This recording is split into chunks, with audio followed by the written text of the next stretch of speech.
सगळ्यांना शुभप्रभात। आज सकाळी तुम्हाला सगळ्यांना रस्ता चुकल्यासारखं वाटलं असेल। सकाळीच बोलवण्याचं कारण वेगळं काही नाही आहे।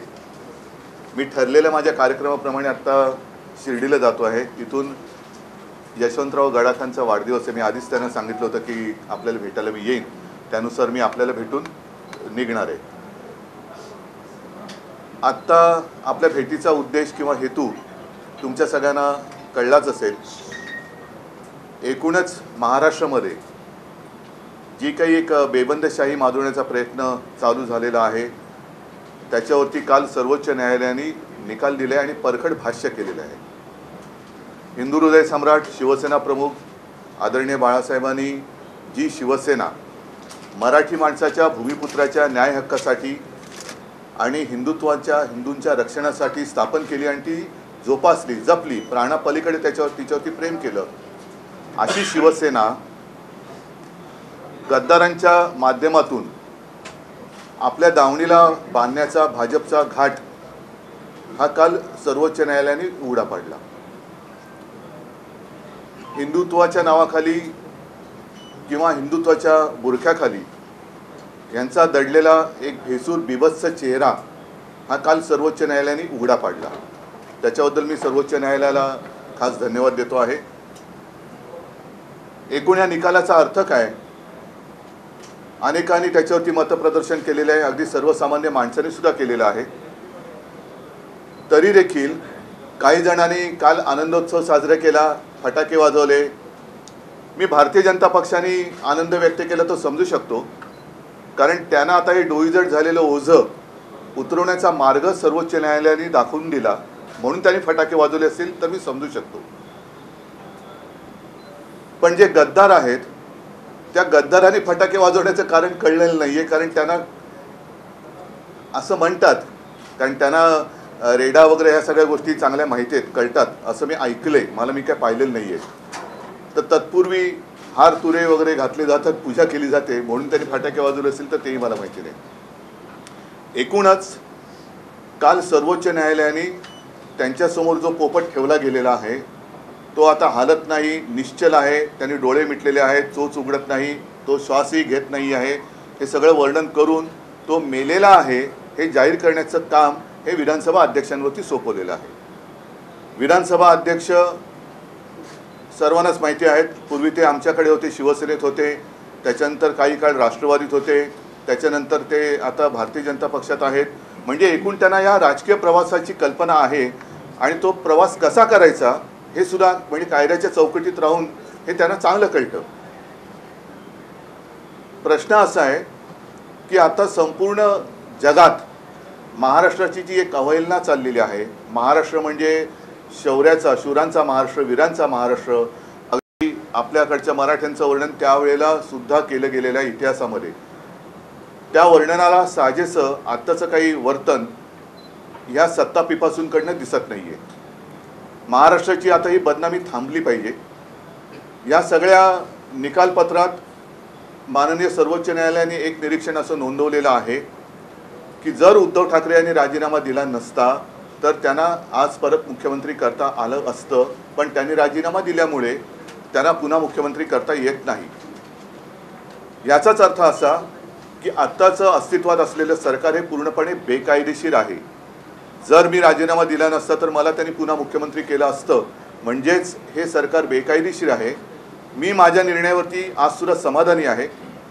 मी माझ्यातल्या नैतिकतेला जागून राजीनामा दिला।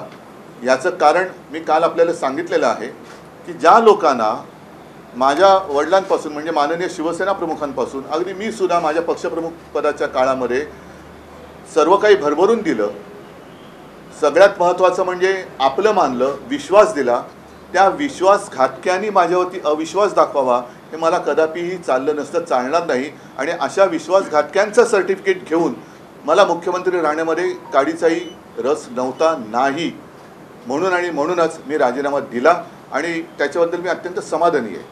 आता काल जे काही घडलं त्याच्यावरती अनेक जण म्हणजे त्यांच्या चष्म्यातून ते बघू शकतात। म्हणजे आता मेलेला पोपट सुद्धा हातात घेऊन पाठीकडनं मिठू मिठू करणारी लोक आहेत, ती काल दिसली तुम्हाला। जीवदान मिळालं असेल तर ते तात्पुरतं आहे। एक रिझनेबल टाईम ज्याला म्हणतो तो रिझनेबल टाईम त्याला सुद्धा मर्यादा आहेत। आणि मला असं वाटतं की आता महाराष्ट्राची ही अवहेलना थांबवली पाहिजे। जसं मी माझ्या नैतिकतेला जागून राजीनामा दिला तसंच आत्ताच्या ह्या बेकायदेशीर सरकारने राजीनामा दिला पाहिजे।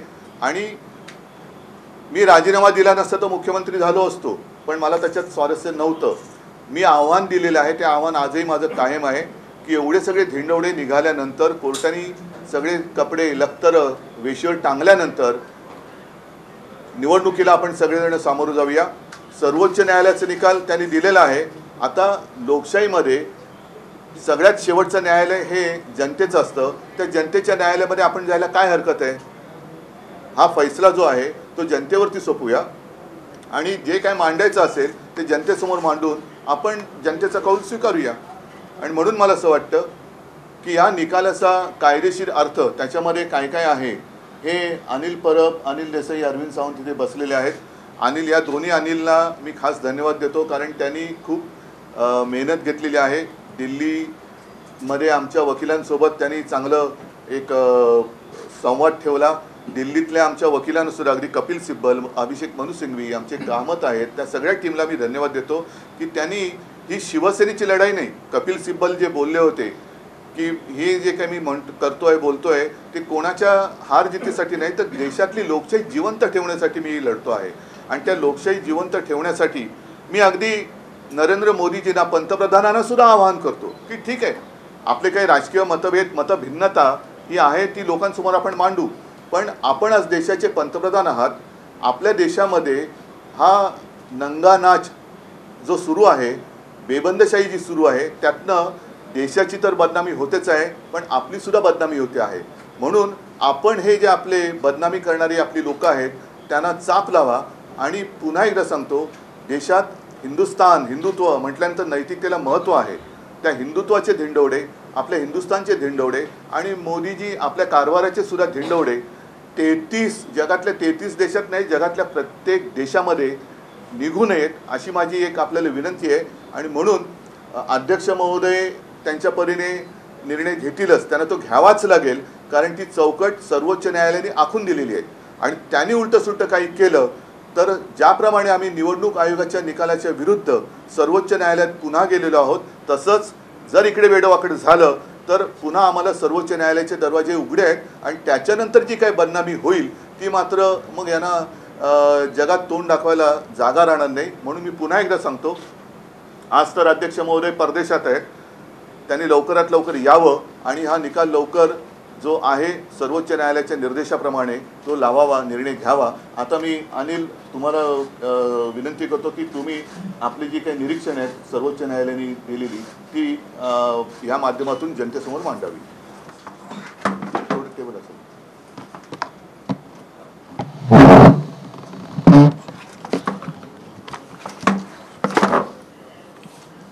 नमस्कार। काल सर्वोच्च न्यायालयाने जो निकाल दिला या बाबतीमध्ये काल वेगवेगळे दावे केले गेले आणि सरकारच्या वतीने पत्रकार परिषद घेऊन सांगितलं गेलं की हे सरकार घटनात्मक आहे। आम्ही पहिल्या दिवसापासून हे ओरडून सांगतोय की हे सरकार घटनात्मक नाही आणि ते घटनात्मक का नाही याची कारणं या निकालामध्ये जे दिलेली आहेत त्याच्यातले काही मुद्दे मी आपल्याला सांगतो, कारण आपल्याकडे सगळ्यांकडे जजमेंटची कॉपी आहे। हा निकाल पूर्ण देशाने ऐकलेला आहे, परंतु कालच्या पत्रकार परिषदेत फक्त अर्धी गोष्ट सांगितली गेली। त्याच्यातले महत्त्वाचे मुद्दे जे होते, कारण हे पिटिशन जे आमचं आहे हे डिस्क्वालिफिकेशन पिटिशन आहे, अपात्रता जाहीर करावी म्हणून आम्ही जो काही पिटिशन केलं होतं त्याच्यावरचा हा निकाल आहे। आणि त्या निकालामध्ये सगळ्यात महत्त्वाची जी भूमिका असते ही व्हीपची असते। अध्यक्षांकडे हे पिटिशन परत पाठवलं गेलं कारण ते नैसर्गिक न्यायाला धरून होतं की ते अध्यक्षांकडे येणार, परंतु अध्यक्षांकडे पाठवताना त्याला सर्वोच्च न्यायालयाने चौकट घालून दिलेली आहे की याच्यामध्ये व्हीप कोणाचा असावा, कशा पद्धतीने ते केलं पाहिजे। आणि म्हणून मी आपल्याला काही मुद्दे वाचून दाखवतो जे सुप्रीम कोर्टाने जे ऑब्झर्वेशन किंवा जजमेंटमध्ये जे दिलेलं आहे त्याच्यातला सगळ्यात महत्त्वाचा मुद्दा जो आहे की ज्याच्यावरती अपात्रता अवलंबून असते अपात्रता अवलंबून कशावर असते की व्हीपचं उल्लंघन झालं तर तो आमदार अपात्र होतो आणि हा व्हीप कोणाचा हा सगळ्यात महत्त्वाचा मुद्दा या पिटिशनमध्ये काल त्यांनी जाहीर केला. पॅरेग्राफ नंबर 119 याच्यामध्ये विधानसभा अध्यक्षांनी शिंदे गटाच्या मंजूर केलेल्या ठरावाची दखल घेतली, परंतु राजकीय पक्षाने अधिकृत केलेला नक्की प्रतोद कोण हे तपासण्याची एकदाही प्रयत्न केला नाही. अशा परिस्थितीत अध्यक्षांनी राजकीय पक्षाच्या नियमाच्या आधारे स्वतंत्र चौकशी करून शिवसेना पक्षाने अधिकृत केलेल्या प्रतोदाची ओळख करून घ्यायला हवी होती. त्यामुळे अध्यक्षांनी 3 जुलै 2022 रोजी नियुक्त केलेल्या श्री भरत गोगावले यांची प्रतोदपदी केलेली नेमणूक बेकायदेशीर आहे. आता ह्या वेळेला जी नेमणूक बेकायदेशीर झाली आहे याचा अर्थ असा आहे की त्यावेळेला पक्षप्रतोद जो होता हा सुनील प्रभू होते. सुनील प्रभूंनी जे 2 व्हीप जारी केले होते हे 2 व्हीप या सर्व सदस्यांना लागू होतात. म्हणजे ही एक चौकट अगदी नक्की झालेली आहे की त्यावेळेला जो व्हीप बजावला गेला हा सुनील प्रभूंनी बजावला गेला आणि सुनील प्रभूने बजावलेल्या व्हीपचा उल्लंघन झालेलं असल्यामुळे याची चौकट आता नक्की झालेली आहे. दुसरा 122 पॅरेग्राफ 21 जून 2022 रोजी उपाध्यक्षांसमोर पक्षात 2 गट पडल्याचे कोणतेही पुरावे नसल्यामुळे ठरावावरती म्हणजे अजय चौधरी यांची गटनेतेपदी कोणतीही शंका घेतली गेली नाही. ठरावावर श्री ठाकरे यांनी पक्षाध्यक्ष म्हणून सही केली होती आणि प्रतोद व गटनेते निवडायचे सर्वाधिकार 2019 साली श्री ठाकरे यांच्याकडे देण्याचा देखील ठराव करण्यात आला. याचाच अर्थ श्री ठाकरे यांनी शिवसेना पत्रव्यवहार केला होता. त्यामुळे उपाध्यक्षांनी श्री चौधरी यांची श्री एकनाथ शिंदे यांच्या जागी केलेली निवड वैध ठरते. म्हणजे गटनेता देखील त्यावेळेला अजय चौधरी म्हणून त्याला मान्यता दिलेली आहे. त्याचबरोबर पॅरेग्राफ नंबर 123 22 जून 2022 रोजी केलेला ठराव हा विधिमंडळ पक्षातील एका गटाकडून करण्यात आला होता व अध्यक्षांनी कोणतीही शहानिशा न करता राजकीय पक्षाच्या इच्छेच्या विरोधात परिशिष्ट 10च्या अगदी विरोधात होता. म्हणजे आम्ही सर्व पहिल्या दिवसापासून ओरडतोय की शेड्यूल 10 हे याच्यामध्ये सगळ्यात महत्त्वाचं आहे, त्याच्या विरोधात अध्यक्षांनी काम केले. त्यामुळे अध्यक्षांनी श्री शिंदे यांची केलेली निवड ही अवैध ठरते. म्हणजे शिंदेना देखील ग्रुप लीडर म्हणून जी मान्यता होती ती देखील त्यामुळे काढून घेण्यात आलेली आहे. आता प्रश्न असा आहे की त्याच्यामध्ये रिझनेबल टाईममध्ये हे सगळं त्यांनी ऐकावं असं म्हटलेलं आहे. आज आम्ही पत्रव्यवहार करतोय की कालच्या निर्णयाची प्रत घेऊन आम्ही आज अध्यक्षांना पत्र देतोय की रिझनेबल टाईममध्ये हे करावं. प्रश्न असा आहे की रिझनेबल टाईमची व्याख्या काय. हे जे आमचं पिटिशन जे आहे या पिटिशनमध्ये activity against the party on the floor म्हणजे फ्लोअरवरती त्यांनी जे काही पक्षाच्या विरोधात केलेलं काम आहे हे तपासण्यासाठी बाहेरच्या कुठल्या यंत्रणांची गरज नाही. हे तपासण्यासाठी कुठले पुरावे साक्षीदार आणण्याची गरज नाही. विधानसभेतच हा रेकॉर्ड आहे, विधानसभेत व्हिडिओग्राफी आहे, विधानसभेत प्रोसिडिंग आहे ज्याच्यामध्ये अतिशय स्पष्ट झालेलं आहे. उपाध्यक्षांनी वरून रुलिंग दिलेलं आहे की एवढ्या लोकांनी 40 लोकांनी हे पक्षाच्या विरोधात मतदान केलेलं आहे असं रुलिंग रेकॉर्डवरती आहे. त्यामुळे ह्या सुनावणीला जास्त वेळ लागू नये अशी आमची अध्यक्षांकडे विनंती आहे.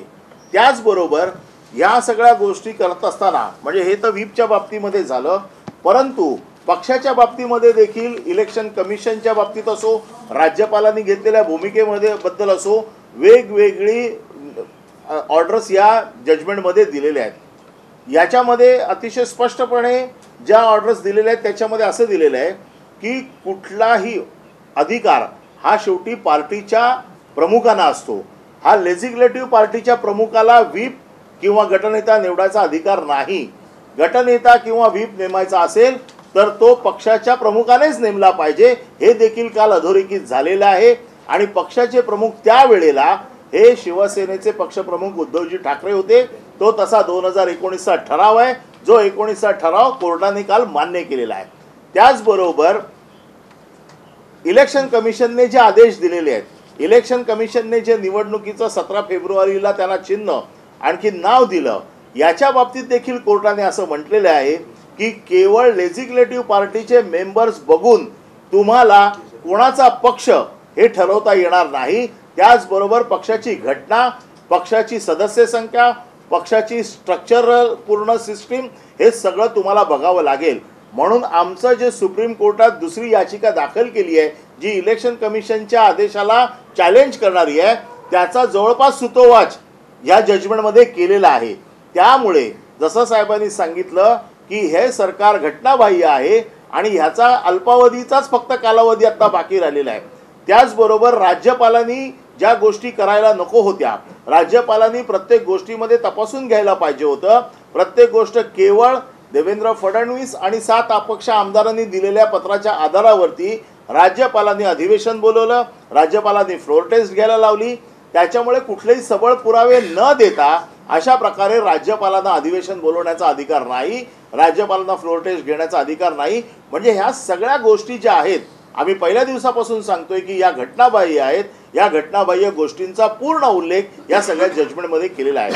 आणि सगळ्यात महत्त्वाचं म्हणजे की शेड्यूल 10 जे आहे, ज्याच्यामध्ये परिशिष्ट 10 मध्ये अपात्रतेपासून वाचण्याची जी कारणं आहेत, या अपात्रतेपासून वाचण्याच्या कारणांमध्ये कुठला बचाव यांच्यासाठी उपलब्ध आहे. स्प्लिट हा बचाव होऊ शकत नाही. 2 गोष्टी नीट समजून घ्या. एका बाजूला इलेक्शन कमिशनने स्प्लिटच्या आधारावर पक्षाला त्यांना चिन्ह आणखीन धनुष्यबाण दिलं, ज्याच्यावरती सुप्रीम कोर्टने सांगितलं की तुम्हाला अशा प्रकारे फक्त लेजिस्लेटिव्ह पार्टीच्या मेंबर्सवरती तुम्हाला देता येणार नाही. दुसऱ्या बाजूला शेड्यूल 10 मध्ये जे 3 कलम वगळले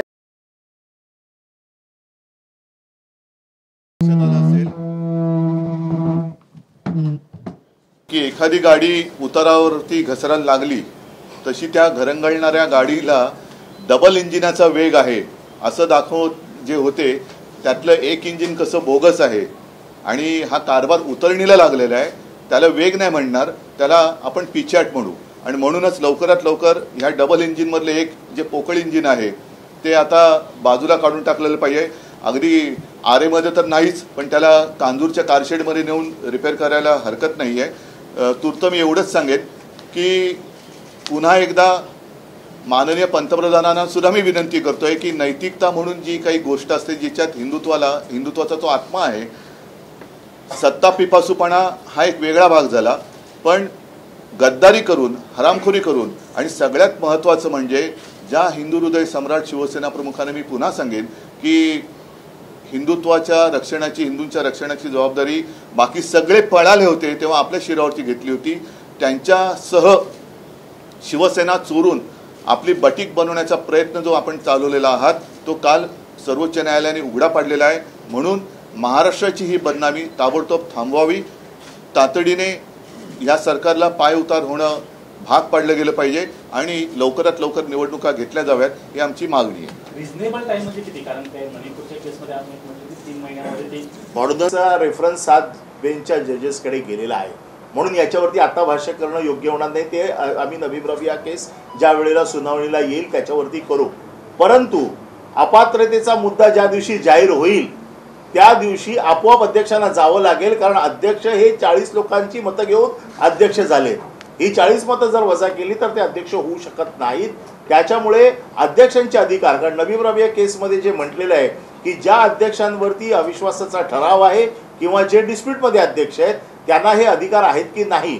परंतु जसं साहेबांनी सांगितलं की ही जी बेकायदेशीर वृत्तांची मालिका होती त्याच्यातला एक एपिसोड जो आहे ही अध्यक्षांची निवड आहे, हे सगळं जर अवैध असेल तर अध्यक्ष कसे वैध होऊ शकतात हा मुद्दा परत आम्ही कोर्टामध्ये विचारणारच आहोत. पण त्याचबरोबर कोर्टाने दिलेल्या निर्णयाचा आदर करून आम्ही आत्ता कोर्टाने सांगितलं ना तुम्ही अध्यक्षांकडे जा, तर आम्ही पहिले अध्यक्षांकडे जाऊ. कोर्टाच्या निर्णयाचा पूर्ण आम्ही निर्णयाचा आदर करून आम्ही अध्यक्षांकडे जाऊ. पण त्याचबरोबर हा अध्यक्ष अवैध कसा आहे, हा बेकायदेशीर कसा आहे याची वेगळी दाद देखील आम्ही मागू.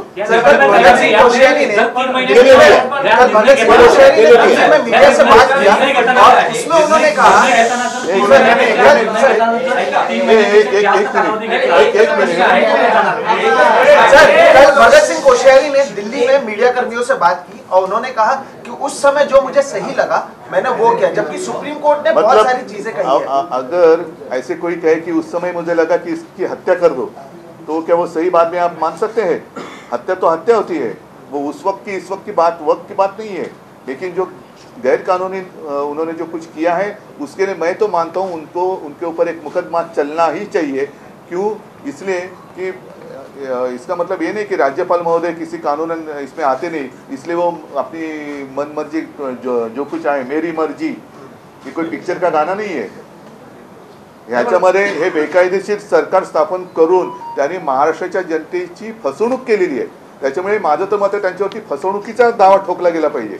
मग त्याच्यात ते 420 असेल काय असेल तो बघा, पण ही अशी माणसं हे राज्यपाल पदाची अवहेलना करतायत, त्याच्यामुळे एकाला शिक्षा झाली तर उद्या असं कोणी करण्याचं धाडस करणार नाही। कारण जेव्हा पदाची शपथ घेतली जाते तेव्हा घटनेवरती हात ठेवून ती शपथ घेतली जाते आणि त्याचाच जर का तुम्ही भंग करणार असाल म्हणजे घटनात्मक पद घटनात्मक आहे पण कृत्य घटनाबाह्य आहे तर समर्थन कसं होऊ शकेल? म्हणून त्याला काय सर्व गुन्हे माफ करू शकतो आपण? नाही करू शकत। उद्धवजी, सर्वोच्च न्यायालयानं जे म्हटलं आहे की आज काय परिस्थिती आहे त्यावर निर्णय दिला जाईल। जे आधी घडलं घड्याळाचे काटे उलटे फिरवता येणार नाही असं त्यांनी म्हटलेलं आहे। आपण दुरुस्त करतो। आपल्याला सर्वोच्च न्यायालयाने असं म्हटलेलं नाही, सर्वोच्च न्यायालयाने असं म्हटलेलं आहे हा व्हीप ज्या वेळेला हे तुम्ही पुन्हा एकदा समजून घ्या, सगळी गल्लत लोक तिथेच करतायत। आज काय आहे त्याच्यावर नाही आहे। ज्या दिवशी हे हा विषय डिस्क्वालिफिकेशन पिटिशनचा आहे, ज्या दिवशी डिस्क्वालिफिकेशन पिटिशनच्या वेळेला राजकीय पक्ष कुठला होता, त्याचे अधिकार काय होते, त्याचा व्हीप काय होता, आज जर असला असं तर आज त्यांचा व्हीप आहे, आज त्यांचं गटनेता आहे, अध्यक्ष आहे, मग हे सगळं करण्याचा उपयोगच नव्हता। पुन्हा पुन्हा सांगतोय की हे सगळं प्रकरण डिस्क्वालिफिकेशन पिटिशनशी संबंधित आहे, त्यामुळे इथे जो काही नियम लागला जाईल हा डिस्क्वालिफिकेशन पिटिशन ज्या दिवशी आलं किंवा व्हीप ज्या दिवशी गेला त्या दिवशीची परिस्थिती काय आहे हे आणि कोर्टाने इलेक्शन कमिशनचे पण जे निर्णय आहेत हे रिट्रोस्पेक्टिव्ह करता येणार नाही असं स्पष्ट म्हटलेलं आहे। त्याच्यामध्ये एक मिनिट त्यांनी पहिलं असं म्हटलं की मी आल्यावर पहिला निर्णय राजकीय पक्ष कोणाचा तो आता 17 तारखेच्या 17 फेब्रुवारीच्या नंतरचा 17 फेब्रुवारीच्या नंतर कुठला राजकीय पक्ष विधानसभेत ठरवायचा हा त्यांचा अधिकार आहे, आम्हाला त्याची चॅलेंज करायची गरज नाही। परंतु डिस्क्वालिफिकेशन पिटिशन ज्या दिवशी फाईल झालं किंवा व्हीप ज्या दिवशी गेला त्या दिवशी राजकीय पक्ष कोण होता हा मुद्दा महत्त्वाचा आहे। आणि एक मिनिट, आणि त्यांनी समजा त्या पक्षाला ओळखलं म्हणजे ओळख कोणाची तो ओळख तर त्याचं त्या पक्षाचं आयुष्य 17 फेब्रुवारी तर ते अपात्र होईपर्यंतच राहील। आणि सगळ्यात आणखीन एक महत्त्वाचा मुद्दा, ज्या वेळेला त्यांनी त्यांचा व्हीप आणि गटनेता नामंजूर केलेला आहे अशा वेळेला तो गटनेता मुख्यमंत्री राज्याचा होऊ शकत नाही, बरोबर होता कामा नये। सगळ्यात महत्त्वाची गोष्ट परिशिष्ट 10 मध्ये जे म्हटलेले की जेव्हा 2 गट होतात त्याचा निर्णय होईपर्यंत कुठलाही पक्ष हा पक्ष माझा आहे असं म्हणू शकत नाही, हे देखील काल कोर्टाने स्पष्ट केलं आहे। ठीक आहे, चला आपण मला असं वाटतं ऐका एक मिनिट म्हणजे अभी निकलना है। प्रधान से आपने एक जो है अपील की है इस सरकार को लेकर, आपने कहा है हिंदुत्व का आपने हवाला दिया, उस अपील के बारे में मैं प्रधानमंत्री जी से विनती करना चाहता हूँ।